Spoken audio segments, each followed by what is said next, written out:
আসসালামু আলাইকুম। কেমন আছো সবাই? নিশ্চয়ই ভালো। আমরাও অনেক ভালো আছি তোমাদের দোয়ায়।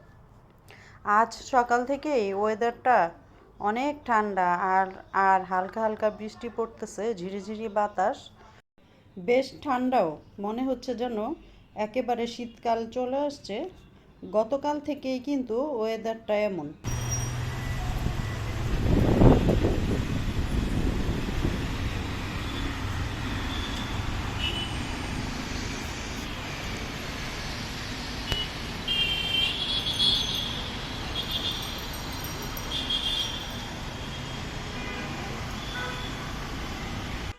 আজ তো শুক্রবার, ছুটির দিন, তার উপর হলো বৃষ্টির দিন, মানে বৃষ্টি পড়তেছে, আমার অনেক পছন্দের বৃষ্টি। তো আজকে একটু স্পেশাল নাস্তা বানাবো সবার জন্য। তো সকালবেলা উঠেই বারান্দায় এসে বৃষ্টি দেখতেছি, আর একটু ভিডিও করলাম তোমাদের জন্য, মানে তোমাদের সাথে শেয়ার করার জন্য। তো এখন চলে যাব নাস্তা বানানোর জন্য। তো গতকাল থেকেই ওয়েদার এরকম মেঘলা মেঘলা, এজন্য গতকাল রাতেই আজকে কি নাস্তা খাওয়া হবে তার প্রিপারেশনটা নিয়ে রাখছিলাম। তো সেটাই এখন শেয়ার করছি তোমাদের সাথে। আজ হবে নেহারি।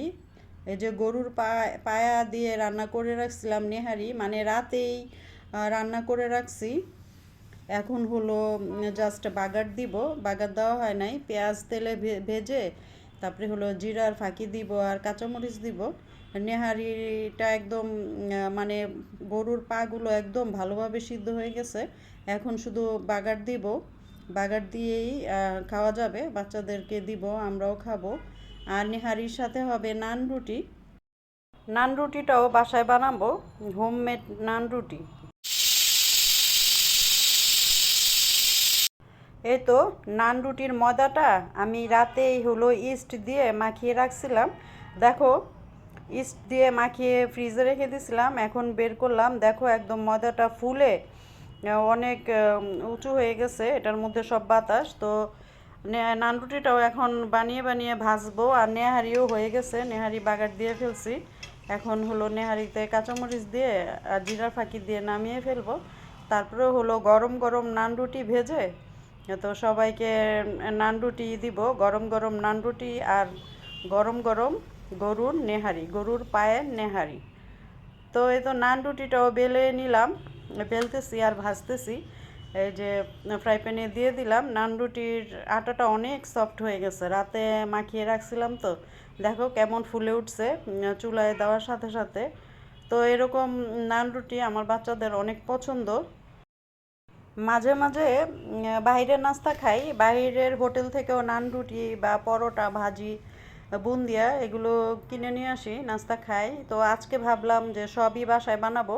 এ তো চা বসিয়ে দিছি পাশের চুলায়, চাও হচ্ছে। এক চুলায় চা দিছি আর আরেক চুলায় হলো আমি নান রুটিগুলো ভেজে নিচ্ছি। এক এক করে বেলতেছি আর এক এক করে ভাজতেছি। আর বাচ্চাদেরকে এখন গরম গরমই দিয়ে দিব, কারণ নান রুটি কিন্তু ঠান্ডা হয়ে গেলে একটু শক্ত হয়ে যায়, এরকম সফট থাকে না। আর আটাটা এত সুন্দর সফট হয়েছে, এত সুন্দর ভাজা হচ্ছে, সবগুলো নান রুটি ফুলে ফুলে উঠতেছে। আর চাও হয়ে গেছে, চাটাও এখন হলো ফ্লাক্সে ঢেলে নিব, মানে ফ্লাক্সে রেখে দিব যেন গরম থাকে। সব কিছু একবারে রেডি করে নিয়ে তারপরে হলো টেবিলে সবাই একসাথে বসবো নাস্তা করার জন্য। এজন্য চাটাও বানিয়ে রাখতেছি, কারণ না হলে চা বানানোর জন্য আবার রান্নাঘরে আসতে হবে আমার। তো শুক্রবার ছুটির দিন, ছুটির দিনে এরকম পরিবারের সবাই একসাথে বসে নাস্তা খাওয়ার মজাই কিন্তু আলাদা। আর সাথে যদি হয় স্পেশাল নাস্তা এরকম বৃষ্টির দিনে, এই যে একদম ফুলা ফুলা নান রুটি, আর সাথে হলো গরম ধোয়া ধোয়া উঠা, একদম ধোয়া উঠা নেহারি, গরুর পায়ার গরম গরম নেহারি। নান রুটিগুলো সব ভাজা হয়ে গেছে, এখন নেহারিটা বেড়ে নিচ্ছি। আর লেবু, শসা, ধনেপাতা, তারপরে আদা কুচি সব আগেই কেটে টেবিলে রেডি করে রাখছি। এখন নেহারি বেড়ে নিয়ে সবাই একসাথে সকালের নাস্তাটা করব। আর নাস্তা খাওয়ার পরে হলো আমি আমার পাখিদের নাস্তা খাওয়াবো, মানে পাখিদের জন্য কলমি শাক রেখে দিছি। তো ওদেরকে কলমি শাক দিতে হবে। পাখিরা কিন্তু শাক ধনেপাতা এগুলো অনেক পছন্দ করে।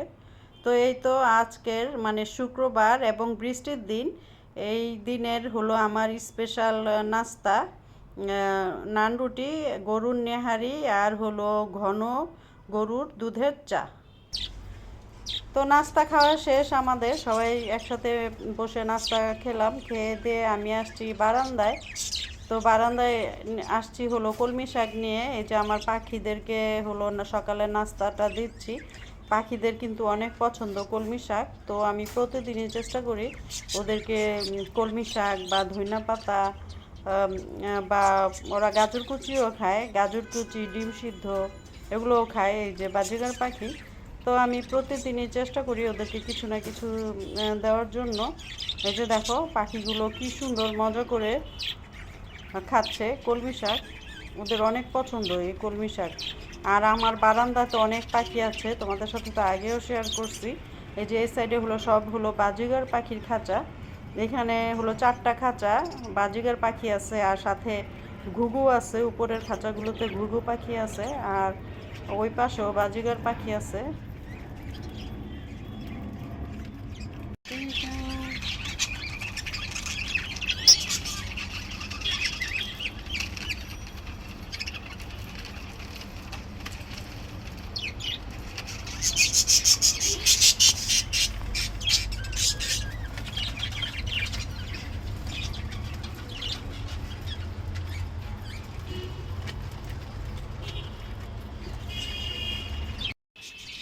উপরেও আছে বাজিগর পাখি। এই যে দেখো সব খাঁচাগুলো, এই যে ঘুঘু পাখি, আবার এই যে ঘুঘুর পাশে এটা হলো পার্টিশন দেওয়া খাঁচা, এটার পাশে হলো বাজিগরও আছে।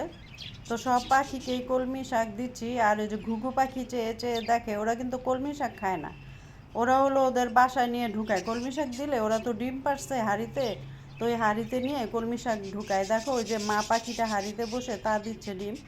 ঘুঘু পাখি কিনছিলাম 2টা, মাসাল্লাহ এখন আমার 8টা পাখি হয়েছে ঘুঘু পাখি। ঘুঘু পাখি বাচ্চা দিয়ে ওদের হলো বংশবৃদ্ধি করছে, অনেকগুলো ঘুঘু পাখি হয়েছে। আর বাজিঘর পাখিও মাসাল্লাহ অনেক হয়েছে। বাজিঘর পাখি আমি কিনছিলাম হলো 4 জোড়া পাখি, 4 জোড়া থেকে মাসাল্লাহ এখন আমার অনেক পাখি, প্রায় 60টা 65টা, 60 65 70 এরকম হবে। একবার গুনছিলাম 65। তারপরে আবার হলো বাজিগারের পাখির তো বাচ্চা টাচ্চা ফুটে, ওরা অনেক বাচ্চা দেয় বাজিগার পাখি। ওদেরকে ঠিক মতো ক্যালসিয়াম, তারপরে গ্রিড এগুলো দিলে ওরা কিন্তু অনেক বাচ্চা ফোটায় বাজিগার পাখি। আর আমার বেবিরা খেলা করে পাখি নিয়ে, খেলা করতে যে যে অনেক পাখি ছেড়ে দিছে, এত সুন্দর সুন্দর কিউট কিউট পাখিগুলো ওরা খাঁচা থেকে বের করে পাখি নিয়ে খেলা করে। পাখি কাঁধে বসায় পাখি নিয়ে হাঁটে ঘুরে পাখির সাথে খেলে, তখনই পাখিগুলো যে চলে যায়। এইভাবে আমার অনেক পাখি চলে গেছে, কিউট কিউট বাজিগার পাখি। তো এখন আবার যাব কিচেনে, দুপুরে রান্না বান্নার ব্যবস্থা করব। তো আজ এই পর্যন্তই, আল্লাহ হাফেজ।